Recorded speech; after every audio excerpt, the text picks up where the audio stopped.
Some may find the following disturbing. Discretion is advised.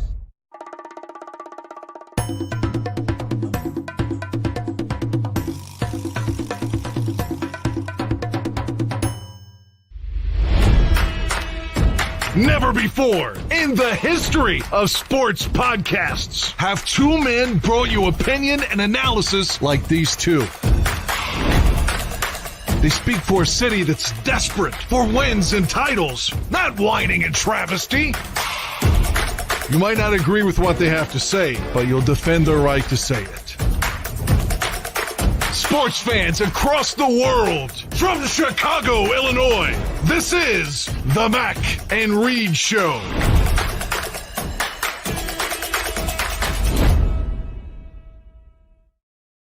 Live on the Barroom Network, it's the Mac and Reed Show. Hello, everybody. Welcome into another edition of the show. Myself, Evan Mack, and Ross Reed join you on our first show of 2024, and we're happy to be here. Remember, you can follow the Barroom Network at Barroom Network on Twitter for all their great Bears coverage and other sports coverage as well. And follow me at the Real Evan Mack. Follow Ross at Ross Reed. We're live on YouTube. Feel free to chime in, comment in. And, of course, you can get the audio-only podcast on iTunes, Spotify, wherever you get your audio. Like, subscribe, tell a friend or two. Happy New Year, Ross. This is the last day you can say Happy New Year, according to Larry David. Happy New Year. It is the last day you can say Happy New Year. I echo that. And apparently, as of 5 minutes ago, I have free Jeffrey Epstein document release day. Oh boy, and we will talk about that as well. And why I think I saw Jordan Love's name on there. I don't know. We'll see. Certain, hey, ain't big enough. Certain Jets quarterback in hot water with a certain TV personality because of the beef we knew we didn't need. A lot to get to on the first show of 2024, first show of the new year. Bears, of course, heavy for the first half as the Bears clinch that #1 overall pick, thanks to Carolina being shitty.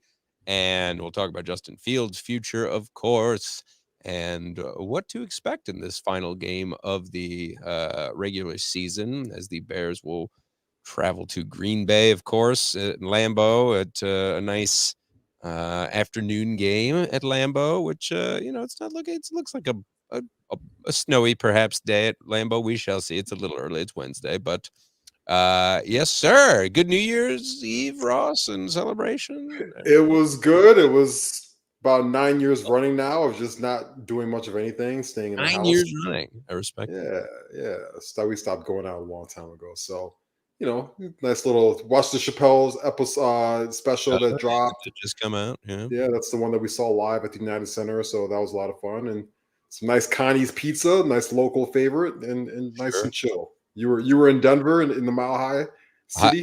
I was in Denver. I went with the fam to Denver, and luckily my wife had some friends to watch our goddamn children. And we had a wedding for our dear friends Jeff and Danielle, who got married at the Sports Castle, which was interesting. It used to be a car dealership, so that was funky. And it was one of the sports authorities was headquartered in that building for a while. The now defunct Sports Authority, but it was a hell of a wedding. It was a great way to spend New Year's Eve. We were like trapped forever because of Uber strikes and whatnot. But we got out of there and we had a blast. A lot of old friends and new friends. So good times. Nice. And Happy New Year to you all. Hope you had a great holiday. Let's dive into it. Bears, fresh off a nice win against the Falcons. Where seemingly everything went right. We're seeing the defense kind of build on every week. Their, cohesiveness as a unit, the takeaways, and of course, they're playing against the likes of Taylor Heineke, and then Desmond Ridder just came in to throw an interception late in the game as well as the Bears won 37-17. Khalil Herbert, hell of a day on the ground. DJ Moore, 9 receptions for 159 yards and a touchdown. And then Justin Fields, 32 passes, 20 for 32, I should say, almost 300 yards, about, 32 yards short. 1 touchdown through the air. He was an efficient quarterback for the Bears. And all the potential you see, all the athleticism, it was certainly on display. He also had a touchdown on the ground. It was a complete game for him. Again, kind of one-dimensional in that it was a lot to DJ Moore, but who else would you be throwing to with a guy like DJ Moore just able to run wild on that Falcons defense? But it really, to me, was that defense for the Bears making the headlines. Everybody getting involved. There were 4 interceptions on the day. Tyreek Stevenson, a late round pick this last year, a rookie for the Bears, really showing his potential. TJ Edwards added 1. Kyler Gordon with his awkward, I did not like that backflip. I thought landing on one leg, it really, it scared me a little bit, but good for Kyler and showing off his athleticism in pads. But yeah, great day for the defense. Gervon Dexter, getting some pressure, 1.5 sacks on the day. It was a nice game when you're pouring 37 on Atlanta in the last home game of the season. That's what the fans want, and also get to celebrate a victory in of itself, which was kind of more of the headline with getting that Carolina #1 overall pick. So, the game obviously doesn't have many implications. There was like a small chance if there was a tie in a Monday night game that, or I should say Sunday night game, that because there was no Monday night game as due to the college football playoff, that the Bears can make the playoffs, but that's neither here nor there. The big story again is the Bears getting the #1 overall pick. And Ross, I mean, now that it's clinched, does it give you some more clarity into what the plan is? I mean, certainly you could just have a whiteboard a la Usual Suspects behind you that could really show you all the possibilities of what to do. But the Bears, I mean, they're sitting in a good position. There's no doubt about that. They certainly are. And regardless of where you come out on the Justin Fields versus Caleb Williams versus Drake May conversation, I think we can all agree for the most part that having the first overall pick is nothing but it's nothing but optimism. It's nothing but upside, right? I think a lot of people over the course of the end of the regular season have kind of wanted Carolina to win some of these games so they can take the conversation of taking Caleb Williams versus Justin Fields out of the picture. I think that's loser talk, in my opinion. You want to be able to have the flexibility to do whatever is the right move and whatever Ryan Poles thinks is the right move. And that is having the first overall pick, because now all of a sudden, if you do want to keep Justin Fields, you can get a haul even bigger than what you got last year for last year's first overall pick, right? And that means that you can really start to put a ton of weapons around Justin, maybe add to the defense, add future draft capital down the line. Or if you are in the Caleb Williams, Drake May camp, then obviously you take one of those guys and how Justin has been playing the last 7-8 games of the season, basically ever since he got back from his injury. You hope that his draft stock, his trade stock has gone up as well. So this puts the Bears in an awesome position. Matt Eberflus commented on it today, but they're a team right now that is on the upside. They've got an opportunity to finish the season with 8 wins. They had a hell of a winning streak to finish the year at home. They've been playing a lot better in 3 phases. And then you've got, the crown jewel heading into the offseason, which is this #1 pick, coupled with the fact that they've got about another $90 million in cap space that they can spend. So the Bears, I promise you, regardless of what they do with the quarterback position next year, are going to be a very, very sexy pick to win that division next season. The Lions can't be had. The Vikings are kind of on a downturn. They've got a lot of issues at quarterback. And, even right now, as we sit here, we're going to talk about Sunday's game, obviously, but the Bears and Packers could theoretically finish with the same exact record. So I think the arrow is pointing up right now to the Bears, and that's in large part due to that first overall pick.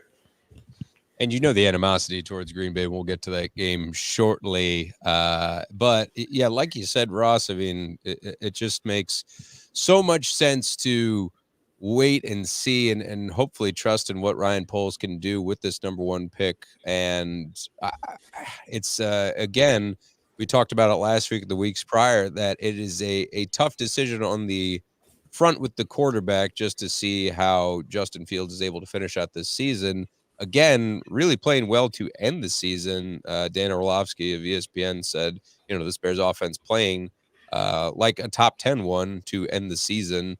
and Justin Fields to that end, like a top 10 QB, just with that escapability, able to make some great throws, really just come a long way as a passer in the NFL. And again, I'm on the record. I feel that just building around him would behoove the Bears when you just have this plethora of draft picks. If you want to trade that number 1 overall pick to someone desperate for a Caleb Williams or a Drake May, try and get to 2, get a Marvin Harrison Jr., that's fine. What's he called? Maserati. I like that nickname. A little bit of that. Isn't that what they call Trubisky though? That one we need. If he does come to Chicago, we got to give him a new name. Maserati? They call them. Didn't Louis Riddick call him Maserati Mitch back in the day? Terrible. Yeah, that's bad news. Well, that aside, hopefully that'll age better with Marvin Harrison Jr. Regardless, just a ridiculous war chest of picks, and then the cap space to boot. They're sitting pretty, and you know what Ryan Poles did last year, and that really turned into DJ Moore, who this year turned into a fantastic number 1 wide receiver for Justin Fields with 92 receptions thus far, 1,300 yards, 8 touchdowns, 14 yards per catch. First Bears wide receiver with multiple 150-yard games since Alshon Jeffrey. Finally, after injuries to the offensive line, various injuries to the offense to Justin Fields, we see this offense kind of cooking a little, obviously too late. And maybe if they turned, some close games into wins, they would be in that conversation with the playoff hunt, maybe for the 7th seed or 6th seed, something like that. Regardless, they're out of it. So now, looking at Sunday's game, it's a little bit more for pride. Like Justin Fields said in his press conference, not much to do in Green Bay but watch football, and he knows they're going to be loud. And he's familiar with this rivalry at this point. But it is exciting. It is, is a case of optimism for Bears fans when you see how all phases are clicking right now and know what you're able to hopefully retain in the defense, especially studs like Montez Sweat. You're hoping they're going to pay Jalen Johnson. And then, obviously DJ Moore, you're getting him locked up, and then you would like some certainty at quarterback, and then build around that right side of the offensive line and sort of get Lucas Patrick and other veterans out of here that are aging out of that starting lineup. The future looks bright, and it's in, it's a competitive division as much as Detroit was the class of the NFC North. The Vikings, if Kirk Cousins doesn't go down, if they didn't have that poor start, you don't know what's going to happen with them. Same could be said about Green Bay, and I think they do have obviously their quarterback of the future with Jordan Love, with that just god awful stat that was posted today regarding Jordan Love and how he has, more yards than any Bears quarterback in a single season in the Bears franchise history. Yeah. And so, listen, the division to me, even though, it is, I think the Lions are a very good football team. They lost a heartbreaker on Saturday night against the Cowboys. The Vikings were humming a little bit with Kirk Cousins there, and they definitely hit a road bump from there. Green Bay, Jordan Love has had a good year. I'm still not a huge believer in them long term. I think that he's a middle of the road quarterback at best, but he's had a solid season. I have to give him credit to that. I think the Bears are right there. Listen, there's a lot of talent on this football team for the Bears.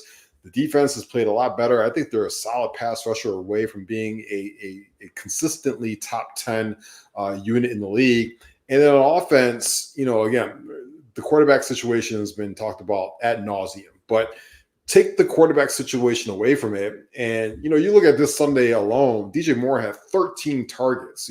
Justin Fields completed 20 passes, and 9 of those went to DJ Moore.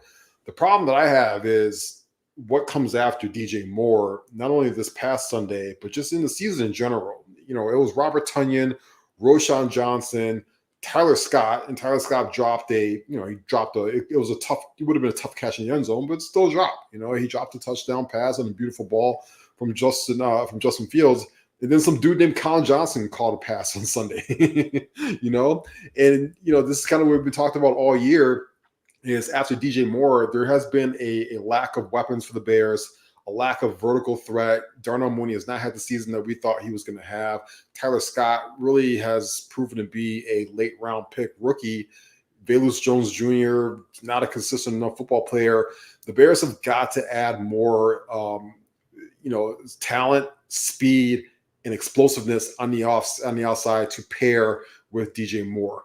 If that is Marvin Harrison Jr., awesome. If that is Neighbors, the young man out of LSU, great. A guy I love, Roman Duze. We saw him on Monday night and what he did with Washington, catching passes from Michael Penix. To me, keeping the quarterback situation aside, the Bears have got to come away from the draft with at least one of those guys. Me personally, if you decide to keep Justin Fields, I'm doubling down. I'm taking two of them. I would take 2 top 10 picks and take them both on wide receivers and get as explosive as possible on offense, right? Because that's where the league is trending right now. You look at your teams like Miami, right? One of the most explosive offenses in the league, and they're going to throw at you Tyreek Hill and Jalen Waddle and Mostert and all these other weapons. And Cincinnati, when those guys are healthy with Joe Burrow and they've got Jamar Chase and they've got Tyler Boyd, and I forget the other guy's name that they have, their third receiver, but they've got 3 outstanding receivers. To me, as much as we pride ourselves in being the monsters of the North in defense in Chicago, I would like to see the Bears get very, very explosive in offense this offseason, regardless of who the quarterback is. Yeah, no question. You want to model it after the 49ers. The Ravens trending in that right direction. But, yeah, all the speed that Miami has. And then, of course, you have to have someone, calling the plays effectively for the Bears organization. So coaching will be paramount no matter what kind of talent you put back there. You don't want the likes of Luke Getsy perhaps calling again. And as we heard, perhaps this last week that, Matt Eberflus's future seems like he is sticking around for the Bears, per Adam Schefter or whoever, Ian Rappaport, whoever broke that news that he would be around. And that, kind of leads you to believe that perhaps the Bears would stick with both him and Justin Fields going forward. But I agree with you, Ross, that the offense, might as well continue to capitalize on what you have. You got a great young tight end in Cole Kmet, but you could potentially draft another great tight end, within the first round if you're looking that route. But I think, certainly you want to look at a left tackle, the future.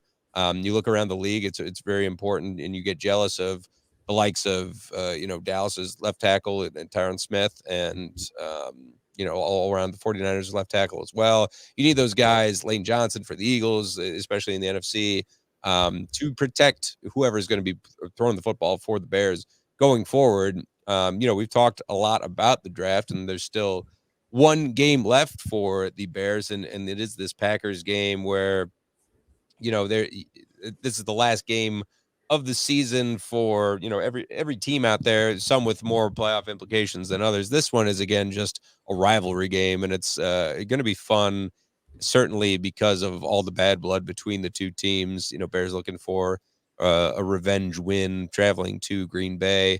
Jalen Johnson questionable, DJ Moore questionable. Jalen Johnson said he's going to play 100%.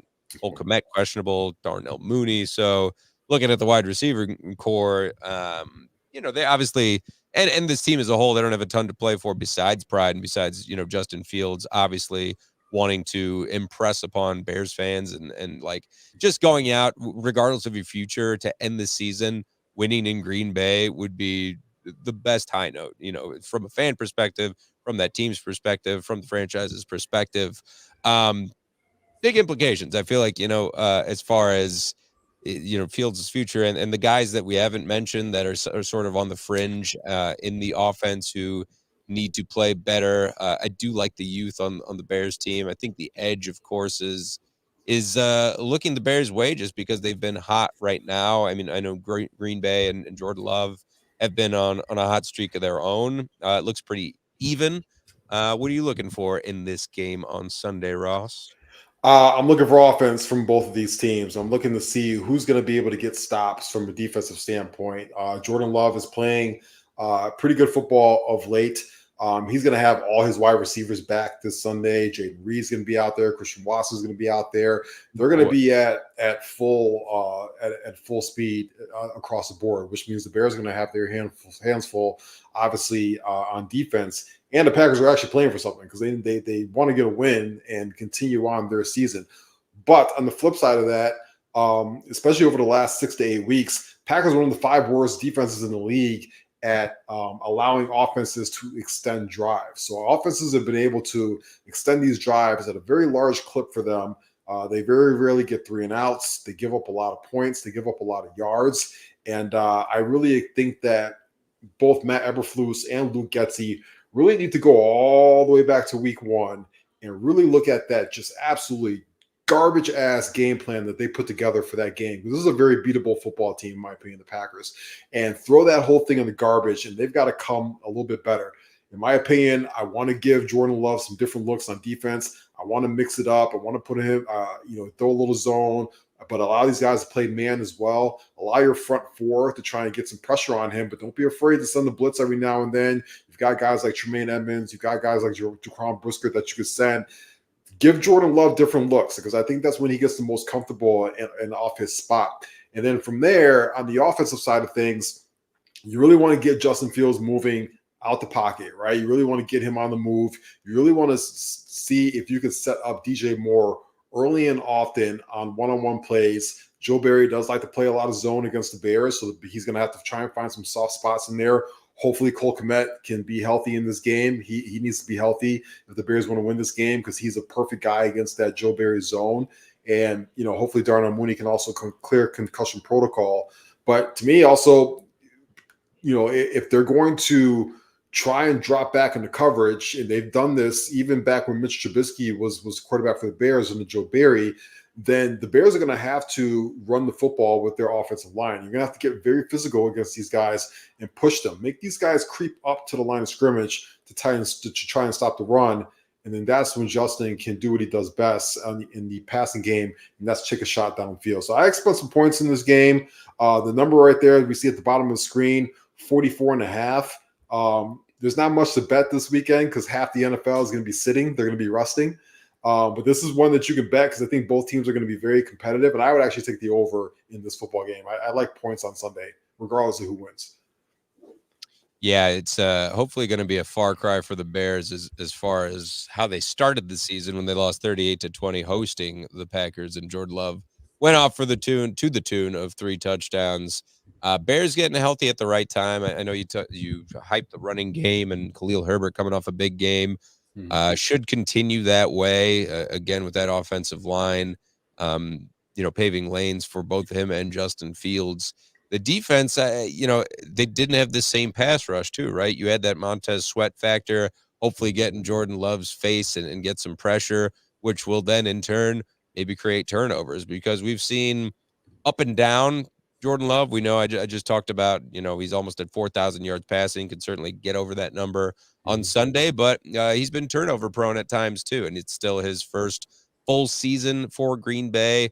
Goes back to that home field advantage. It's a tough place to play in Lambeau. Bears just have historically not played well there. But, if I'm this team, I'm rallying around Justin. They've hyped him throughout the season as there's been doubt that he's the quarterback going forward, the franchise quarterback for the Bears. If you're the defense, get him the ball back. If you're the offensive line, if you're guys like Tevin Jenkins and Darnell Wright, just be nasty. It's Green Bay's, has some tough pieces on the defense. They certainly have a good pass rush. You don't want Justin Fields scrambling for his life constantly, taking late hits, this and that. But you hope that the Bears can call an effective game in that they rely on the run and are able to get, 4 or 5 yards per run play, something like that, and are able to set up the pass plays that they need to take some shots when you throw longer touchdown passes to DJ Moore, to Cole Kmet, Darnell Mooney if he plays. And Tyler Scott having a nice season, as you mentioned, Ross. It's a nice weapon for Fields to have. You got to figure that he's going to ball out. You got a stat line that you like for Justin? Look, it's tough for me to put a stat line on. I'll say this. I want him to go out there and play with some pride and act like, not act like, he's been acting like this whole season, but really push Ryan Poles to make a very tough decision, starting Monday going into the offseason. And that's obviously with what to do at the quarterback position. Listen, Baker Mayfield, the last time the Packers were at home, Baker Mayfield threw for 380 yards and had 4 touchdowns. We haven't seen a stat line like that from Justin Fields all season. I don't expect him to put up 381 yards and 4 touchdowns, but I would like him to at least mirror what he did against the Atlanta Falcons this past Sunday. I think if he does that, on the road, and the Bears can even squeak out a win. There's a lot of momentum going into the offseason for everybody to return. And I know it's not popular that Luke Getsy comes back and stuff like that, but there is something to be said about having continuity in the NFL. And a lot of times the grass is not greener on the other side. So I think this is a big football game for Matt Eberflus, for Justin Fields, for Luke Getsy. We already feel like Matt Eberflus is probably safe. But, listen, a lot is on the table still for Justin and Getsy. And I think that if the Bears do come out this Sunday and perform well and beat their rival, it's going to really, force from the top down, and this is very important, from George McCaskey to Kevin Warren to Ryan Poles to collectively come together and say, okay, we actually are building something here. And we've got a nucleus that we feel like we can build with. This is an 8-win team. I like how all these guys came together. Let's maybe go into the offseason and run this back, but add to this machine. So I think Sunday is going to be really important. I know it's meaningless football in the grand scheme of things, but I don't believe that. I do think this is a very important football game for the franchise. And I do think if they perform well and they win, that's a huge stepping stone for this whole nucleus going into the offseason. Yeah, agreed, Ross. I mean, very meaningful for Luke Getsy, of course, as you mentioned, who has to call a really good game against this Packers defense at home, and certainly, playing for his job or coaching for his job rather, and a future with the Bears potentially. If he was brought back, that'd be surprising, but crazier things have happened certainly with the Chicago Bears. And then, I have seen how this offense has really closed out the season playing a bit better, right? And the defense the same way. It just seems like there's a different swagger to this team. And health has a lot to do with it. Being able to capitalize in the second half of the season is big, finishing. Obviously, if the Bears did not have that 4-game losing streak to start the season, then this might be a different sort of season for them, but they had as tough a schedule as any and lost a lot of close games. But yeah, this isn't meaningless, right? You want to knock Green Bay, as folks have been chiming in the comments. You want to knock Green Bay out of the playoffs. Certainly, you want to end with Jordan Love's dick in the dirt, so to speak, and just making sure that you renew this rivalry going forward. Regardless of who's at quarterback or who's at certain key positions for the Bears, who's coaching. You want to see the potential, right? This rivalry renewed, because the Packers, it's been very one-sided towards them. So it'll be hopefully, some points will be put up. Like I said, the elements don't look like they'll be an issue right now. Warm for Green Bay, possibly 20s, maybe a little bit of snow. But we saw how the Bears played with a touch of snow in Soldier Field this past weekend. Exciting. I mean, what can you say about? There's still nothing like Green Bay Packers and Chicago Bears in sports. You can put Ohio State and Michigan up there and so many other great rivalries, but this is it, man. And the history between these two franchises, that the NFL and the referees are going to cook up something to make this a close game on a Sunday afternoon. Well, I'm pretty sure we get the same official staff that had that debacle in Dallas. Don't give me that. I'm pretty sure those are the guys, which I actually we'll talk about that game in a little bit, but I'm going to defend those guys when that conversation comes up. I think, yes. So I usually don't defend officials and referees, but I'm going to defend them on that one. But I'm pretty sure that's the group that we're getting this past Sunday. They have been demoted to out of the playoffs next weekend. So this will be their final game of the season this Sunday coming up. There we go. Let's talk the rest of the NFL, Ross. And, as you mentioned, there was a bit of a kerfuffle that last weekend between the Lions, and it just that whole situation was just so bizarre. When we don't really know the rules, and we don't know what's said on the field between the Lions and the Cowboys in that game. But what was your take, and defend the refs, if you want to just start this conversation with this last week, because it had some big implications, and I was next to a Lions fan when that happened, which was hilarious. But tell me what you saw. Yeah, I mean, number one, it was a cool play. I thought it was a super cool play, and it was executed perfectly. And shout out to whoever came up with that play, whether it was Ben Johnson, whether it was Dan Campbell.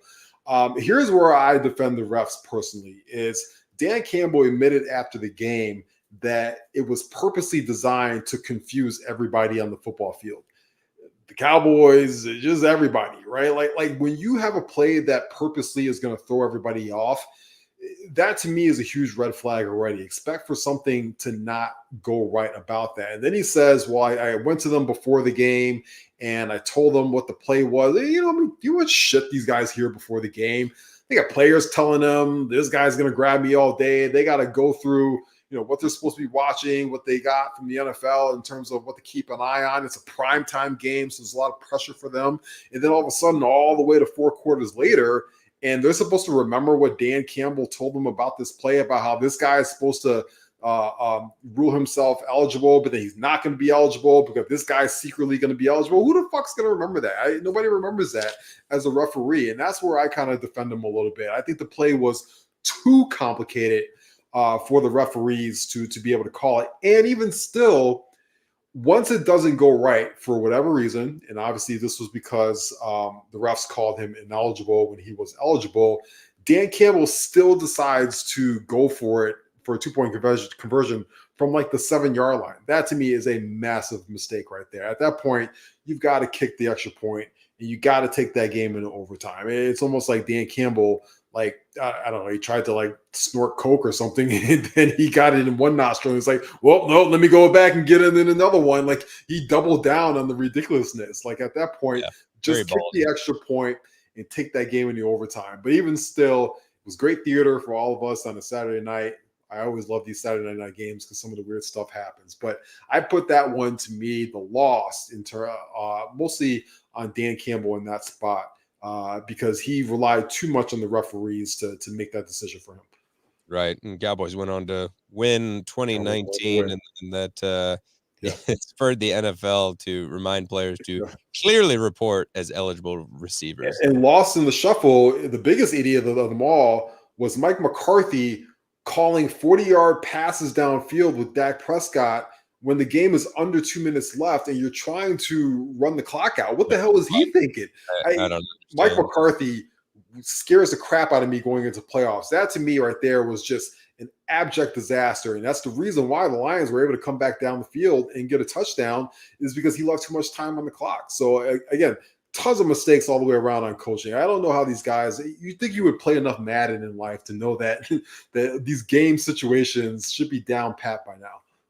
Yeah, no question there. But there was a lot of drama and a lot of great action from this holiday weekend over New Year's weekend. And the Browns continued to just be great at home, 8-1 at home. I mean, unbelievable stretch for Joe Flacco and company as they beat the Jets 37-20, and now they improved to 11-5. And you know, look in their own division too, with the just ridiculous performance that the Ravens putting up 56 on the Dolphins as they improved to 13-3. And we know Lamar Jackson won't be playing this weekend because he's got nothing to play for, because the Ravens look like the class of the AFC by far.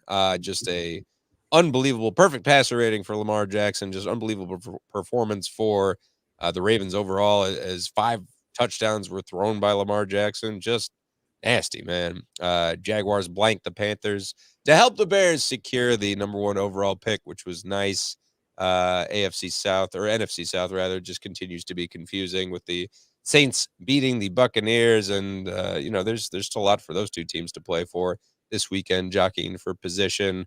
49ers right in the ship. You know, Eagles losing a bad one against the Cardinals when, you know, they didn't want to lose that in that position for sure, with others teams, you know, bearing down on them, so to speak. And then the Bills, how interesting is this with the implications this weekend? You know, if they win, you know, they're in and can clinch like a 2 seed. And then if they lose, the potential is to miss the playoffs. And that's really unbelievable for this team that has so much potential. And, you know, in preseason, picking them to potentially go to the Super Bowl or at least the AFC Championship game. It's wild how things change just that way. And the Steelers peaking at the right time as they improved to 9-7, got a big win over the Seahawks. They're keeping their playoff hopes alive. And the Chiefs getting a tough win against the Bengals, like you talked about. Packers beating the Vikings soundly 33-10 in a good game by Jordan Love. But, you know, looking ahead to this next weekend, there's not many as you said, not many great betting games, if you would. Obviously the Ravens are sitting Lamar Jackson because they don't need to play him. Steelers need this win much more than the Ravens, but the Ravens will still try to bring it. And then the implications are there certainly for the teams like the Falcons and the Saints, who are fighting again in the NFC South in a big one in a noon game. Buccaneers, obviously, they want to win and not be spoiled by the Panthers, as Falcons are 7-9, Saints 8-8, Buccaneers 8-8, Broncos Raiders. There's a little spiciness, of course, to that rivalry as well as usual. Seahawks, they have a chance to potentially make the playoffs at 8-8, but Arizona peaking at the right time. What else are you looking forward to in this next weekend of the last week of the regular season, Ross? Yeah, I mean, I to be honest with you, I kind of would want to see the Steelers in the playoffs over the Bills. I think the Bills really have shot themselves in the foot multiple times this year. They tried to blame Ken Dorsey for their failure and stuff like that. That wasn't it. Sean McDermott had that weird 9/11 thing kind of rehashed, but they just seemed off all year. And now the Steelers are playing much better football with Mason Rudolph behind under center. Do you know the Steelers this year are 9-3 in games where Mr. Trubisky does not play significant time? And that is that is a half of football or more. So clearly this is, again, Mr. Trubisky just having a rough go at it in his career. He's been taking L's all over the place, but they seem to have found something, at least in the short term, for Mason Rudolph. And I'm always a Mike Tomlin fan. I want to see him in the playoffs as much as possible. I think the Steelers would be fun. I think that it'd be fun to see them in the playoffs that has the Ravens and the Browns going in there, just really black and blue, old school football. But to me, the big thing I'm looking at, the Tampa Bay Buccaneers just laid a complete egg last week against the Saints. They just absolutely got blown out last week, and now all of a sudden, they obviously need this game. And luckily, they're playing the Panthers, but listen, not so fast. That Panthers team might be a little frisky on Sunday. The owner's throwing drinks at people, but they're going to be pissed off. They've already given up their first overall pick. That's not going to be a very easy football game for them to win. So that's going to be an interesting game to watch. And then just the Texans, right? The Colts Texans, and that's going to be a very fun game because either team is going to clinch a playoff berth with a win, and then one of those teams could clinch the division with the Jaguars' loss. And so all of a sudden, to me, you get two rookie head coaches in DeMeco Ryans and Shane Steichen, who have done just a marvelous job all season long. Look at what DeMeco Ryans has done. Rookie quarterback CJ Stroud, he's been injured with concussion issues and stuff like that, and they lost Tank Dell, not too long ago, and they're still able to kind of keep it chugging. And then the Colts, I mean, we thought Anthony Richardson was going to be their quarterback this year, the rookie, and they were going to kind of just be in a rebuilding season.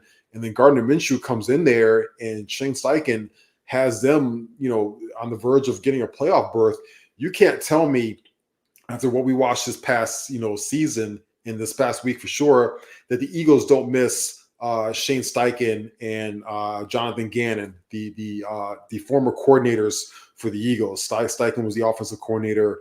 Gannon was the defensive coordinator for the Eagles. The Eagles, the way they just got spanked by the Cardinals, that's embarrassing. I don't feel good about them at all going into the playoffs. And I think a large part of it has to do with the fact that they lost two really important pieces on their coaching staff this year. And maybe Nick Sirianni, I've always said he's kind of a fraud. He's got fraud-ish capabilities, and I think we're seeing it right now. Fraud-like capabilities. I have liked to see Minshew Mania back in full swing with the Colts, and that should be a real fun one with the Texans play the Colts on a Saturday night game, baby. Texans and Colts both, hats off to them. As you said, just dealing with injuries. CJ Stroud playing really great football, perhaps the rookie of the year. And then, to lose Anthony Richardson like they did, and to have Minshew come in and to have the rest of the team play inspired football and to push for the playoffs really says a lot about them and their future. That's good. But I mean, it really does come down to that game of the week being that Bills and Dolphins game. The Dolphins want to play the spoiler to the Bills and knock them out of the playoffs. It would be unheard of for Josh Allen and this crew. Tough that they are not ending at home, but they will be traveling to Miami, and Miami wants to right the ship and go out on a higher note. Obviously, coming off that huge loss, getting blown out by the Ravens. And who do you like in this game, Ross? I mean, I really feel like I give the Bills the edge, and they're going to bring it and make that push to the playoffs. I think so too. I think the Bills are going to win this football game just because they've got more to play for. But man, I really would like to see the Steelers, sneak in there. But I do think it's the Bills. They do have the better football team, and so I'm going to pick them to win that game. There we go. Yeah. Packed weekend. I love when there's Saturday football. A couple games thrown in there. Very. They got the two best games too. Well, I mean, I wish Lamar was playing in that Ravens game, but right. The night game would be fun.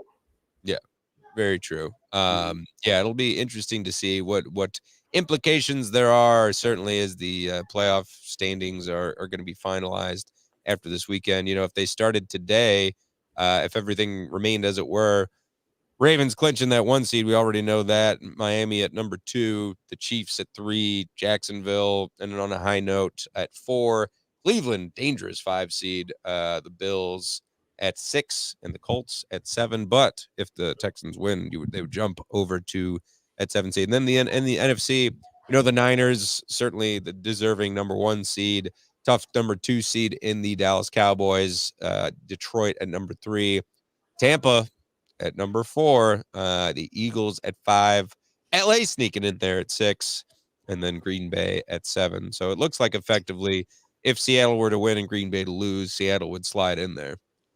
And listen, we also have huge draft implications going into this weekend as well. So, essentially, the first overall pick is already locked up, right? But we don't know who's going to be the second overall pick right now. It's the Patriots in the driver's seat, but the Cardinals and the Commanders are right there. And, this is going to be very big implications for either who's going to get the other guy that's not Caleb Williams or Drake May, or who potentially is going to really put a package together to trade up to number 1 for the Bears. There's a lot that has to be decided there. Patriots play the Jets this weekend. No Zach Wilson. I have to believe that Bill Belichick does not give a shit about tanking, and he's going to try and put as much as possible out there to beat the Jets at home. He hates the Jets, but that actually is a little bit of a detriment to the Patriots. They could fall to the 3rd overall pick by the end of this weekend. Whereas you look at Washington, they're playing Sam Howell this weekend, but they're playing against the Cowboys. And how much of the Cowboys are really going to be going full speed ahead in this football game? And then the Chargers now all of a sudden have a chance to beat the Chiefs, because the Chiefs aren't going to play any of their guys, and a Chargers win hurts them as well in the draft position. So this is going to be a very interesting weekend for all that stuff as well. I am especially paying attention to the Commanders because, in my opinion, we've got a lot of time to talk about this, but if somebody were to put a big package together to the Bears for the first overall pick for Caleb Williams, it is the Washington Commanders, in my opinion. Don't forget, they've got a new owner in Josh Harris, I believe, right, is his name. New owners in every single sport tend to want to make a splash. I call it new owner syndrome. We saw it as recently as like Matt Ishbia doing the Kevin Durant deal. It always happens. So what better way to make a big splash than to bring a guy home in Caleb Williams, who's from the DC area?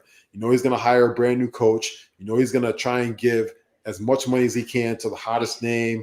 Think guys like Jim Harbaugh, think guys like, Bill Belichick and stuff like that. So I think the Washington Commanders would put together a big package for the first overall pick.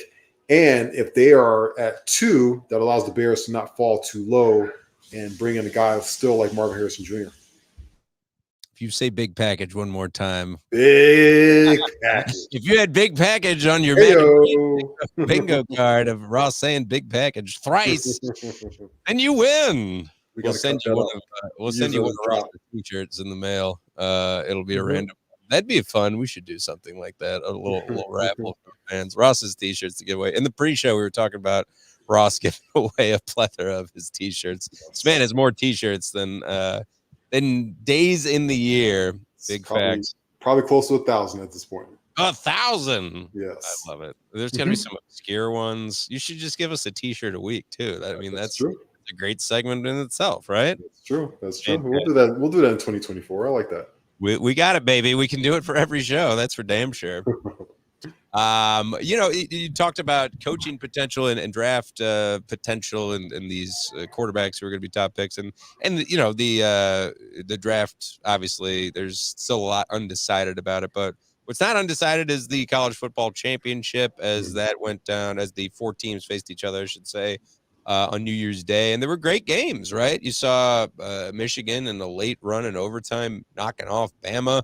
Hats off to Bama and Nick Saban, but looked like Michigan finally got over the hump after a couple exits from the college football playoff. And then I thought one team would blow out the other in Washington, Texas, but that was another great game. And you saw a Heisman favorite, and Michael Penix play really well, and his draft stock continues to go up. And Texas is certainly a program that's back. It looked like they got it right, I would say, with the 4, but it just, as good as those games were, it's still, I just want more. I wanted Florida State in there. I wanted Ohio State in there. I wanted Georgia in there.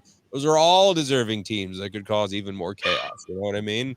Yeah. And also, I was going to say too, and you saw the bowl games over the weekend, because those teams weren't competing in meaningful football, then all the big name players, dropped out, right? They were all basically on the sidelines, not playing.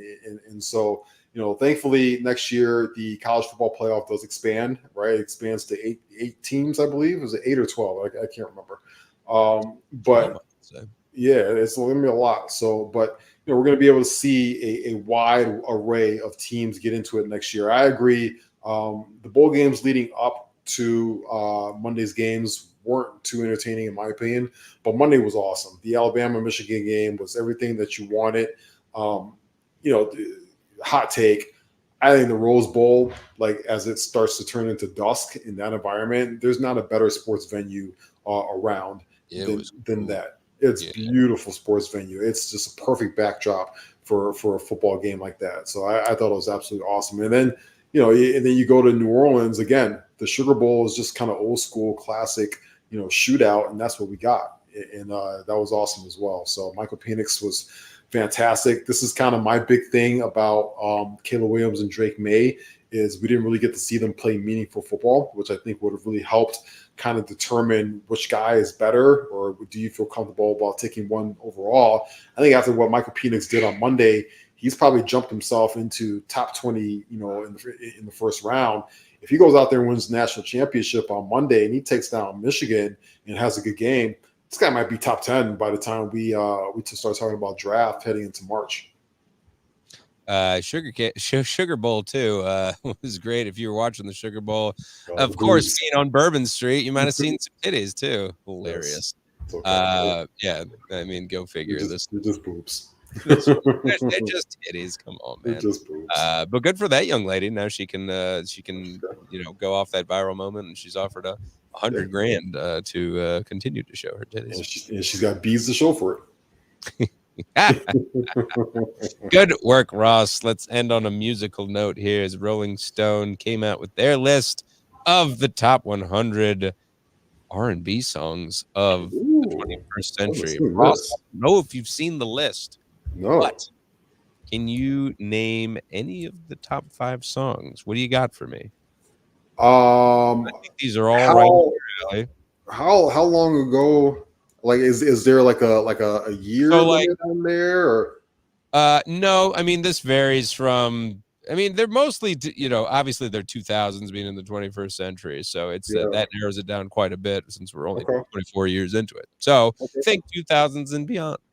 Yeah, well, I can tell you who's not going to be on there is definitely R. Kelly. No, it's not going to be on there. But I can imagine that we'd probably see some of the old school boy groups on there. The guys like 112, Guys like Jagged Edge would be on the list. I would expect Aaliyah, who's one of my favorite R&B artists of all time, rest in peace, Aaliyah, to be on there. I think Beyonce obviously would be on there, like Dangerously in Love. God, I mean, I can go for days on this. Tyrese, Keisha Cole. I'm trying to fast forward right now as I look to the list to see who is in the top 10 here. I see Music Soul Child is making the list, another great artist. And at number one, number one, of course, is Usher with Confessions. Of course, Part guy, 2. right? Who's about to perform at the Super Bowl? Number 2, the great D'Angelo. It's been 24 years since Untitled "How Does It Feel" came out. One of the most iconic music videos of all time. Very good. He was he's cut up in that. And then Beyonce, you mentioned, Dangerously in Love 2. And then number 4, Mary J. Blige, Be Without You. And number 5, Mariah Carey, We Belong Together. Classic. Yeah. I see Frank Ocean makes the list right after that. Alicia Keys, John Legend, Ordinary People. Okay, yeah. These are all listen, this is all up my alley. They're all deserving of the top 10, that's for sure. All deserving. I'm gonna kind of go through this list a little bit later and kind of pluck it out and really pick it apart. But I love it. Shout out to R&B music. I listen to R&B music at this point, probably more than hip hop, to be honest with you. Just showing my age at this point and showing the kind of the vibes that I'm in. So and look at the viewers drop. No, I'm just kidding. Yeah. Hey, nothing wrong with it. It's like, it's so versatile. Like whatever you're doing, you're getting ready for the night, you're just like cleaning the house, just put on a little R&B. Yeah. You listen, you come for the big package, you stay for the R&B talk. God damn it, Ross. The Aaron Rodgers versus Jimmy Kimmel episode. Who do you like here? Do you think Jimmy Kimmel's following through? In case you missed it, Jimmy Kimmel responding to Aaron Rodgers and making the joke about being on Jeffrey Epstein's list that Ross was talking about. Said, "Dear asshole," with 2 A's. I enjoyed that. For the record, I've not met, flown with, visited, or had any contact whatsoever with Epstein, nor will you find my name on any quote-unquote list other than the clearly phony nonsense that soft-brained wackos like yourself can't seem to distinguish from reality. Your reckless words put my family in danger. Keep it up, and we will debate the facts further in court. At Aaron Rodgers 12. Now, girls jumping on trampolines. No, I'm just kidding. It's a main show. Yeah, that's Shout out to to Aaron Rodgers, but not surprising. It was absolutely trash. It was on an ESPN show talking about a Disney personality. Like, Jesus Christ. Talking about a Disney personality that makes significantly more money for the brand than Aaron Rodgers certainly does. So, obviously, Pat McAfee, they got a talking to. He walked it back today. They made him put on a shirt to do the apology. He wasn't even sleeveless. They made him put on a shirt. They made him wear sleeves. Sons of bitches. Yep. So he really got in trouble for that. I'm going to guess that we're not going to see Aaron Rodgers ever again on the Pat McAfee show after this. I think that that Mickey Mouse definitely made a phone call and said, we're gonna put the kibosh on this. You can't piss off Jimmy Kimmel. I mean, it's one who thing. Does everything from us. Yeah. Oh, 100%. Hosting the fucking Emmys or doing A, B, and C, and just being one of the best late night talk show hosts out there. But Aaron Rodgers just keeps doing it every week, whether it be talking about the ayahuasca or talking about the vaccine, and now talking about making that very lame joke. Leave the jokes to Jimmy, Aaron, and Jimmy's got something for him coming out too, man. Yeah. On a lighter note, though, with Mickey Mouse, Steamboat Willie is finally streaming for the first time ever. The 1928 film, which really is the first time that Mickey Mouse ever showed up in anything. So, if you want to have your kids out there with some culture and some history, make sure they watch that. When I was a kid, I had to sit down and watch Fantasia, obviously, which was the big thing back then. And now we got Steamboat Willie, which has Mickey Mouse in it. And then because Steamboat Willie entered the public domain, I don't know if you knew this, but somebody bought the rights as well, and they're now making a horror movie. Oh my God, I saw that. Yes. Nightmare Fuel. Yes. So it's very similar to what they did to Winnie the Pooh last year, the Thicker Than Blood. I'm here Why are for you it. doing this to these childhood icons? I'm here for it. We love the mouse at my house. My daughter will never see that Mickey Mouse horror movie. God damn it. Not until her teens. Yes. We've run out of show. We'll end on that note. Thanks everybody for watching, listening in. If you watch on YouTube, thank you for chiming in as well. Of course, if you've missed any of the show, it'll be on YouTube, the recorded version, audio only versions on Spotify, iTunes, wherever you get your podcasts. Like, subscribe, tell a friend or two. Follow me at the Real Evan Mac on Twitter. Follow Ross at Ross Reed and on all social media. Follow Barroom Network at Barroom Network for all their great programming. Of course, up next we got a Buffon 55. For their first show of the 2024, that is 7:30 Central Time on the Barroom Network. Usually have Mr. Buffon on, but he was a little tardy to his show, not to throw him under the bus. So hopefully next week to recap this dismal Bears season. Bears 27, Packers 24. Oh, baby, 27-20. That would that'd be overwhelming, Ross. I'd like to see it. Let's go Bears 30, Packers 24. Come on. Yes. Peace. We shall see. Thanks again, everybody. Merry New Year. The last time I'll say it for the rest of the year. Be good to each other out there. So long, everybody. See you.